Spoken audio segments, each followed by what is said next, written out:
Okay, good day, everybody. This is Jim Kenny, and this is an update for the OptionProfessor.com weekly market update. Today's date, of course, is July 5, 2019. And as always, I do remind you that past performance is not necessarily indicative of future results, and also that short-term trading, option trading involves substantial risk of loss, not right for everybody. So do consult with your financial consultant, as well as your clearing firm and your good common sense before you consider any type of activity in this. One other thing for people who are new to the broadcast, a quick update on myself. I'm Jim Kenny, graduate of Boston College. I've been in the investment area here for decades, and I've educated thousands upon thousands of people at hundreds upon hundreds of seminars throughout the nation on the uses and risks of options, including using options for limited risk speculation and also for cash flow purposes and also for hedging purposes. Now, I'm going to get right into things here this week because we've had a very big week. Today, we've had a very jarring event with regard to the jobs report. We ran up very, very strong going into the holiday, counting on probably a 50-point cut by the Fed and maybe even some progress on the tariffs and the trade situation. And today they threw some cold water on it with a very big jobs report up 224,000. They were expecting 165, and there were whisper numbers of 120. So this was a big surprise to the bond market, the gold market, and also the stock market. So basically, I'm going to put the S&P chart up. I'm going to give you an overview of what I've been thinking, and I'll continue to give that update to you. Let's get the S&P up there. Let me move the chart up so you can see it good. And there you go. There you go. Okay, so as you can see with the S&P, we're up at 29.90. The high has been 29.95, so it's only 5 points off the high. It did dip to 29.67, and there's support there on a short-term basis, so it's not a surprise that it bounced off of there. But a quick overview, when we were down in December, those of you who listened to the broadcast know that I did suggest that there's a possibility of going right back to the 200-day average after he used the word pause, because again, the big sell-off had to do with slowing economy, slowing world growth, and a Fed that's hiking. Well, we may still have those other things, but we don't have the Fed hiking, and that really was the thing that lit the fuse, right? Because the Fed really, got into the serious hiking talk right around October, and that caused a big sell-off. Okay, so then we go up to 2,700, 2,800, and it starts going higher. Right? You see it hit 2,800. At that point, it opens the door for 2,950, 2,950, 2,970, the former highs. We went up in that area. Then we came back down to 2,730, and then again right back up to that neighborhood. My thesis has been 2,950 to 3,100 is what I consider the red zone, meaning an area for selling. And we're into that zone right now. So again, I believe between 2,950 and 3,100 is an area for selling. Now, what I would suggest is, or hedging, or doing something to protect your equity. Now, what I would suggest is if it gets under 2950 on the S&P, that would open the door that these recent highs may stand. So next week, I think, is a very important week. Do we take out the 3000 area, which the futures have already done, or do we take out 2950? Whichever way it breaks, I would probably go with that, looking for obviously further upside. So if we can get above the 3000 mark, again, that opens the door to 3100. And then if it gets under 2950 and then 2900, then it opens the door to the concept that we've seen the highs on this rally, and that everything got very overdone when they were buying in advance of this quote unquote Fed easing, that although it's there, it has not occurred just yet. At the end of July, the Fed will be meeting, and I'm anticipating a quarter-point cut at best. The half a point, I think, is off the table, particularly with the strong jobs report. Now, after they do that quarter point, then I think they're going to be watching the numbers. Now, again, I think people may be very underestimating how strong the economy is. I mean, come on. You've got the retail sales pretty good. You've got the household spending pretty good. You've got the unemployment rate at 3.7. I mean, the only thing they're harping on is this manufacturing index, and that has two very big transitory aspects to it. One is what? that Boeing has been kind of suspended in space because of that problem they had with their aircraft. That will be getting resolved, and so that's a transitory thing, and orders will be coming back to Boeing. Number two is the obviously the trade deal. And the Chinese, I read, are saying that we're not going to get a deal until you take the tariffs off. So if you hear the tariffs have been taken off, that would be a nice little hint that the deal is coming. If the deal comes, I think it'll open the door to manufacturing because, when you got a trade deal going with China, you don't know where your manufacturing is going to be. So it's going to affect the manufacturing numbers. Now, getting back to the manufacturing numbers, they're hanging around 50, 49, 50. The last time they did a big preemptive move, those manufacturing numbers were in the low 40s, if not 40. So we're nowhere near that. And again, they could be putting the cart above the horse, and then it could be a situation where the Fed may do some easing, but not nearly at the pace that people are factoring in right now. So again, that's my view, that's my opinion, and that's what I'll be sharing with you today, my views and my opinions. Obviously, there's many others. But what I see right now is a market that's in an uptrend. I see a market that still, has some good buying coming into it. I'm also seeing a market that's a bit extended. And I'm also seeing a market that has support and resistance that's pretty clear. 3,000 being resistance and 2,950 being support. And then, of course, you can see 2,900 where my cursor is. If that starts getting taken out, then it would lead me to believe that that 3,000 number may last for quite a while. Again, the summertime, July, August and September sometimes are not the best for the stock market. So we'll have to see how this ends up. Next week is a big week, again, to see how these numbers shake out, but also from the aspect of what? You got Fed governor speaking on Tuesday, and then Wednesday you've got Powell in front of the government, the House or whatever, and so he's going to be telling us a little bit more. I would anticipate that he's going to say that we still are prepared to help the markets out, but I think he's going to say that the jobs report obviously was very strong, and we're not in a race to try to inflate assets, as maybe President Trump might be in a bit of a race to get those assets inflated as possible. So when he does his tour, he can relate to how high the stock market has gone under his watch. But that's not really the mandate for Powell. That's not the mandate for the Fed. So again, there's still an easing bias out there, but they could have gotten ahead of their skis a bit, and that appears to be what has happened. Okay, so that's the stock market. And again, we got 3,000 on the upside, 2,950 on the downside. Now, what else do you have? The next market I'm going to look at that has been rallying is the treasuries. And we're going to look at the 10-year note now, and I'm going to show you what that's looking like right now. Okay. They had a big jump in yield today because this jobs report was very surprising. Wages are still up 3.1%. That's much higher than the Fed funds rate, way much higher than even the 10-year note. I mean, wages are going at 3.1%, and you're getting 2% on a 10-year note. So again, when inflationary numbers get above the interest rates, that sometimes is dangerous for the bond market and also is very bullish for gold, although gold is having a big pullback here today, I think. Let's look at this, though. Can you see when people say, are rates going to drop? They've already dropped on the yields. You used to be at what? 3.25. 3.25 on the 10-year, right in the fourth quarter, right? 3.25, right? November. December still was at 3. You're down here under 2 this week, 1.94. You see it right there, 1.94? It's already dropped 125 basis points.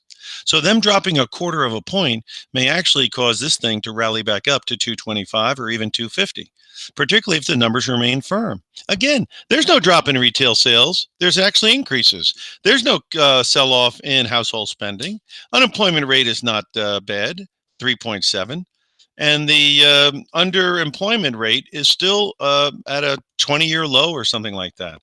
So the bottom line is that I think people are, and then the retailers are still doing pretty good, particularly the discounters. At any rate, again, that's a lot of people coming into a market. When these things drop, that means people are buying.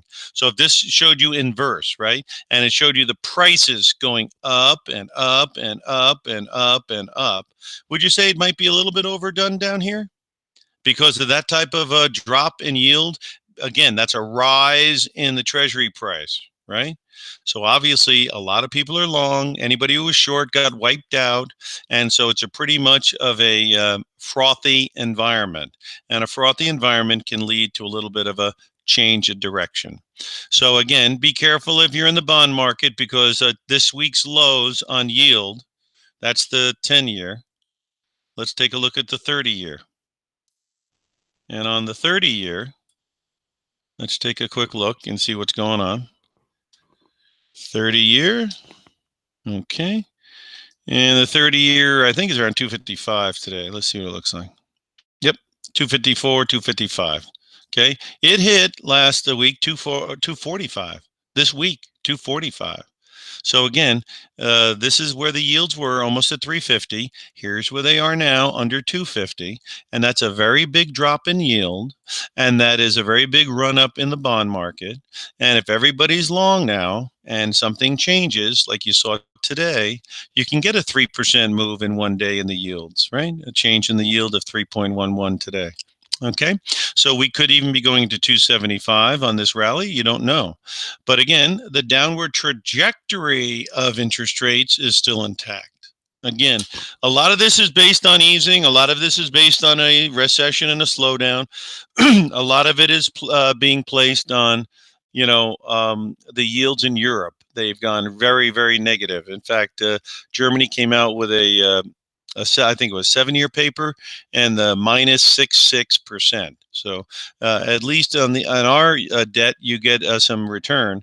In Japan and in Germany, you pay to have the privilege of buying their debt, which is obviously ridiculous on about 9,000 levels. And again, you wonder how long loaning money to people and not getting back your principal, how long people are going to be lining up for that. In fact, Austria went out and did 100-year bond, and they only had to pay a little over 1%.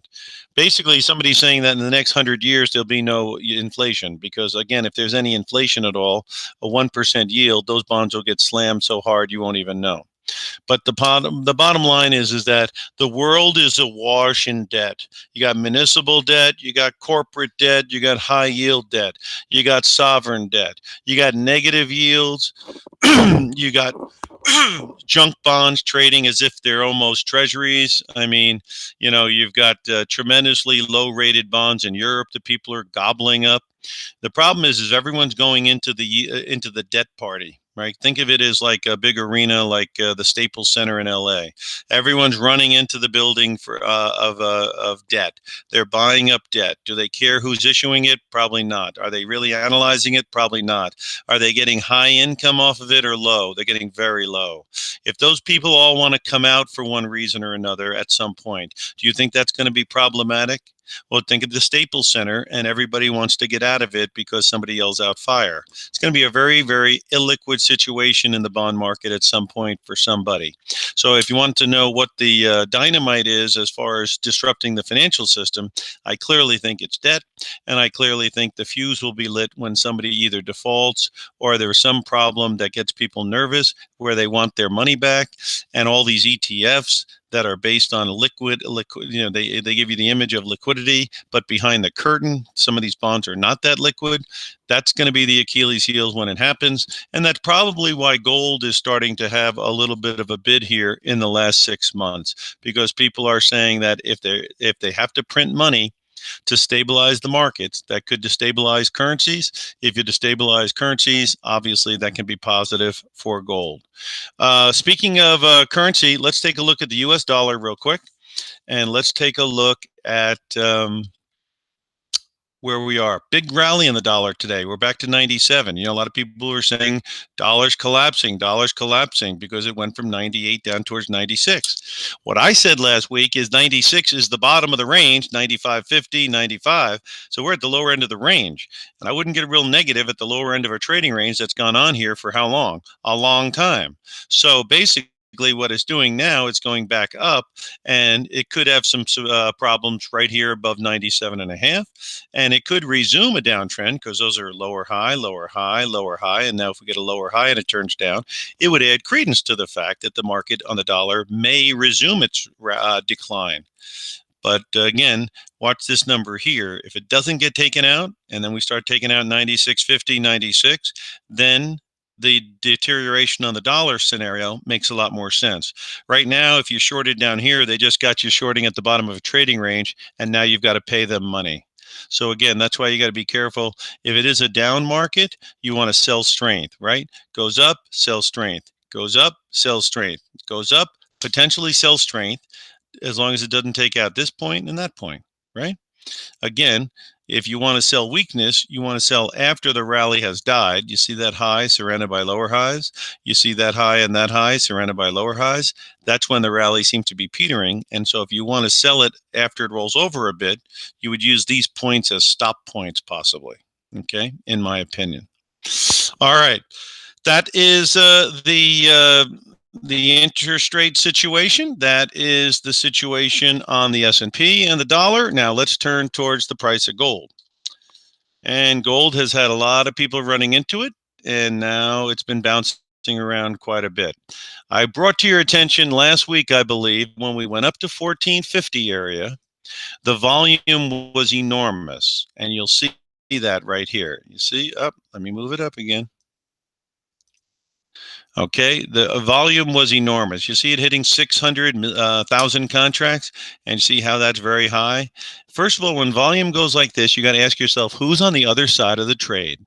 So when we go up to 1450 and the volume is on a blow off level here, who's selling when everyone is buying? Okay. Now, obviously, somebody's selling. Now, after that volume dries up, can you see it dried up right after that? You're going to get a pullback, which you did down to 1386.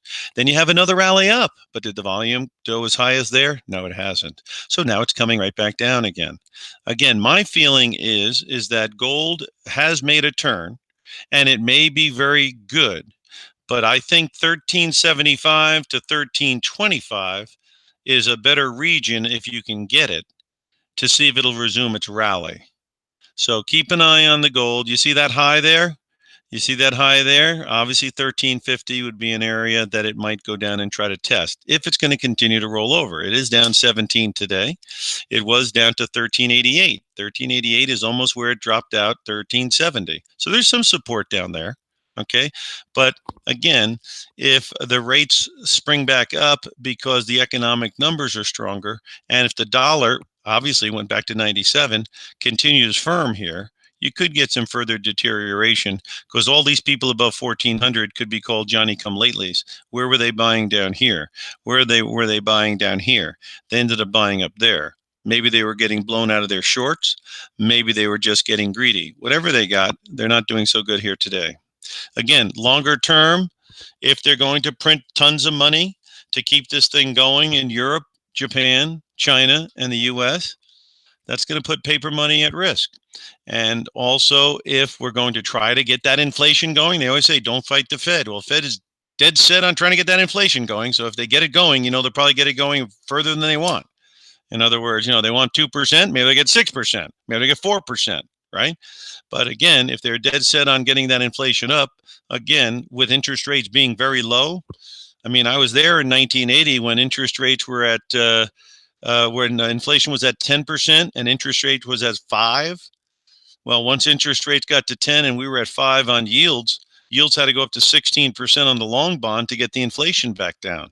I'm not saying that's going to happen again, but if you want to know what could be very disruptive to the economic system, it would be inflation jumping now, because there's not one person in the world who thinks there's any inflation, and there's not one person in the world who seems like what? Inflation's coming back. Well, I've been around long enough to know that when there's that unanimity of opinion, you probably want to start looking at the other side of the bet.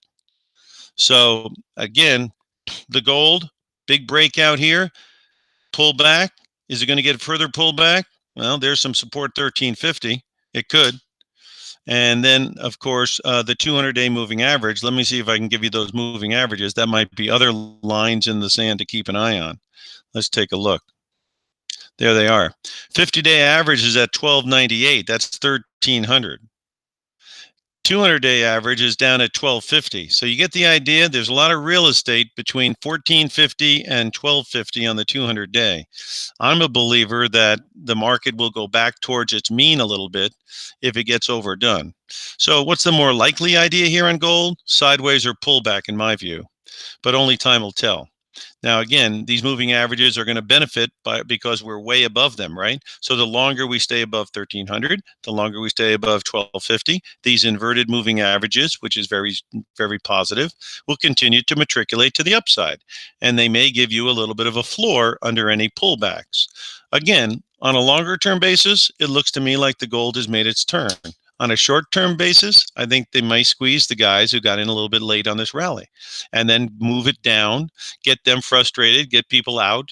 And then, of course, after that happens and the overbought condition is worn off, then you can set the stage maybe for another rally. If you're looking at gold, some people maintain long positions in the stocks. GDX is the ETF for gold. It's pulling back. Excuse me. And it's pulling back. And what are we talking about here? Well, again, if you listen to the broadcast for any length of time, I brought this to your attention, and I've been, a very much a person who's positive on gold stocks for a long time. Can you see in September, that's where we hit the lows around 17. So once you hit 18, it starts looking good. Starts hitting 18, 19. You started, you continue to accumulate. We needed to get above that point. We did. Then we needed to get above that point. We did. And then we had a couple of double highs here. So all the people who bought down here, hanging in there, maybe taking a little profit, we pulled back to where there should be support at 20. Can you see all that support down here at 20? Then we start taking off. There's a breakaway gap. There's a runaway gap a little bit, and maybe that's exhaustion, right? So again, on this, let's see where the moving averages are. They could give you an idea on where the pullback could go to. You got some gaps. But I would think that the 22 area would be an area that would be supported. So let's take a look here and see what those moving averages are. Yep, 22 on the 50 and 21. So they're inverted, but we're a bit overbought. When you get 20, 30% above the 200-day average, it's kind of overbought. But it did clear that 25. But now, again, it's coming back down. There could be some short-term support around 25. But I would guess if the gold is going to break back under 1400, 1380, if that break is going to occur, you're going to be able to buy the GDX at a little bit of a lower level. And you've got, again, good support basis the moving averages, 22, 21. What about the juniors? These are smaller cap ones where they can go a little bit faster, both up and down. And they had a big rally as well. And there you go. Big volume. See, you get a big volume, and sometimes when you get big volume, it dries up, and now it's pulling back. You got your gaps down here. Should have some pretty good support around 32. And then, of course, at about 30. So you got pullbacks on this. Again, I view this as a longer-term horizon, not a short-term gamble. Okay, so be careful of that. One other market that people sometimes are looking at regarding the China deal is soybeans. Let's take a look at the soybean chart and see if we can give you a little hint on that. This is one that I'm watching myself, as all of these. 893 and 15. That didn't like the idea that we saw either, and it probably didn't like the idea that I read that China wants the tariffs taken off before they really strike any kind of a deal. So that was something that I don't know if it was accurate or not. I did read it. See if you guys can confirm that over the weekend. But here, you've got a situation where the market has been just under pressure down to 8, spike down low. So far, that looks like it. Higher high, higher high, higher high, higher high. That's not bad.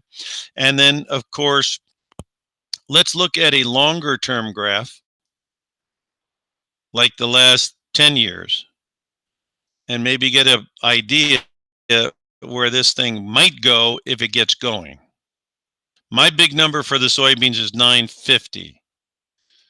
And 950, I would like to see. Yep, I don't think they're giving me exactly what I asked here. No, they're not. Let's go back 5 years, see if I can get a graph just looking at 5 years. All right. you used to be up at around 12. So if we can get above 950, can you see 950? Why 950? You see all this? That's a problem. That's called resistance because it used to be support. What's all this? That's resistance, and that's why it's backing off. So if we can get above 950, I think it opens the door for as much as 11 and even 12. So there could be a big opportunity here if we can close above 950, and of course, if it comes with some kind of a trade deal. Supposedly, they agreed that they're going to buy a bunch of soybeans. Again, China never came out and really said that, so it could be a one-sided agreement, which is no agreement at all.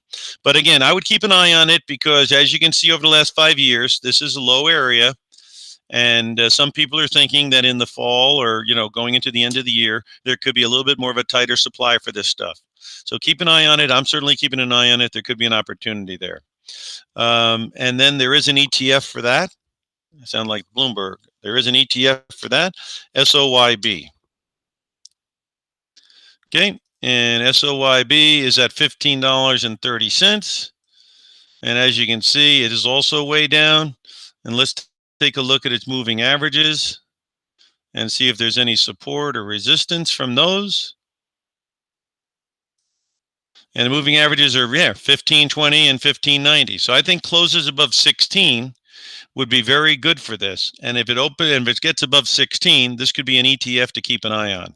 Again, if this dynamic changes, you can see you're certainly not buying the high down here, but it also is doing a lot of churning down here. So you might want to see it break above and see all that number, just like the soybeans themselves. If they can get above 16, that would open the door possibly for higher levels. So keep an eye on that as well. Okay. All right. I think right now what we've got is a situation where I'm going to wrap up. Just going to go over a couple things for the market. If you have any specific stocks that you have a question on, you can email me at optionprofessor@gmail.com. optionprofessor@gmail.com. Give me your question. I'll try to help you with the answer if you got anything specific on your mind, because I don't have the time to do all of the different markets in this short format. But I will tell you some of the things that I'm looking at still. And again, I showed you the S&P, and that made a new high, right? Well, let me show you something that I've been wanting that's not making a new high, and that is the transportation average. And again, can you see the highs up here? We're at 11,600, right? And then we don't make a new high, and then we didn't make a new high, and then right now, again, it's coming back, but it is under the 10.5 mark, and the 10,500 mark, in my view, is quite important, and so is 10,000. So if you start closing substantially above 10.5 and then, of course, 11, then this thing is going to play a mean game of catch up. If this thing starts breaking under 10, then I think it would be confirming that 3,000 high on the S&P might very well be in place. So keep an eye on it. Let the numbers kind of dictate your movements, because, you don't want to fight the tape or the Fed. The Russell is another one that I'm keeping an eye on. And there you go. The Russell is up a little bit today, but again, highs were way up at 1750 area. We're what? Almost 200 points underneath. Tried to make a high above 16, couldn't do it. Tried to make a high above 16, couldn't do it. Right now, it looks like it might try to do it.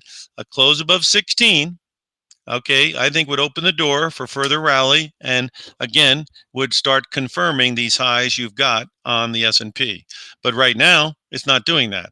And clearly, if you break under 1,500, just like if you break under 10,000 on the transports, then I'd be very much interested in hedging strategies on the profits that I had in my stocks, which would be what? Covered call writing, which would be what? Collars, where you combine covered call writing and put buying. And what? Married puts. Take a little bit of that money you made, buy a couple of insurance puts, whatever. Or just reduce your position and replace it with what? Long-term calls. In other words, if you got 30 points good on a stock or 50 points good on a stock, and you get out and you have a replacement call in there that goes out 6 months or a year that costs you $5, well, let's put it this way. If it keeps going, you've got a call in there to hedge at that price minus the premium. And if it goes in the tank, all you'll lose is the call premium, where all that other dough is in the sideline. Okay? So there's a lot of different things to do at certain different times. If you want to know how the strategies work more, if you have any specific questions, again, shoot me an email, optionprofessor OPTION professor at gmail.com. And again, if you have friends and associates who have questions, have them email me. Or if you'd like to let them know about this broadcast, have them go to optionprofessor.com and get the link. Okay, we had a great 4th of July holiday. I hope you guys did the same. And this is a quick out on Friday. I'll be back with you next week. A lot of stuff going on next week, and we'll have to see what's going to happen. 3,000 on the S&P or 2,950, which one of they might go for. We'll see next week. I'll be here with you. Jim Kenny signing out. Until next week, good luck and good trading, and have a great weekend.